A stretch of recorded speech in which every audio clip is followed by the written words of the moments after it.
কুমিল্লা সীমান্তে বিএসএফের গুলিতে কামাল হোসেন নামে এক বাংলাদেশি নিহত হয়েছেন। পরে তার মরদেহ নিয়ে যায় বিএসএফ সদস্যরা। সোমবার ৭ অক্টোবর সন্ধ্যায় জেলার সদর দক্ষিণ উপজেলার গলিয়ারা উত্তর ইউনিয়নের পাহাড়পুর গ্রামের যশোপুর বিওপির কাছে এই ঘটনা ঘটে। নিহত কামাল হোসেন সদর দক্ষিণ উপজেলার কুড়িয়াপাড়া গ্রামের ইদু মিয়ার ছেলে। জানা যায়, সোমবার সন্ধ্যায় পাহাড়পুর সীমান্তে কাঁটাতার পেরিয়ে অবৈধভাবে ভারতে প্রবেশ করেছিলেন কামাল। বিএসএফের গুলিতে ঘটনাস্থলে তিনি নিহত হন। পরে বিএসএফ সদস্যরা একটি অ্যাম্বুলেন্স যোগে তার মরদেহ নিয়ে যায়।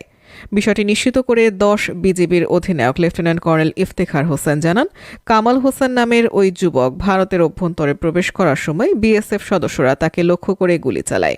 এতে ঘটনাস্থলে তিনি মারা যান। পরে বিএসএফ সদস্যরা অ্যাম্বুলেন্সে করে মরদেহ নিয়ে গেছে। তিনি আরও জানান, ওই যুবকের মরদেহ ফিরিয়ে আনার বিষয়ে বিএসএসের সাথে কথা হয়েছে।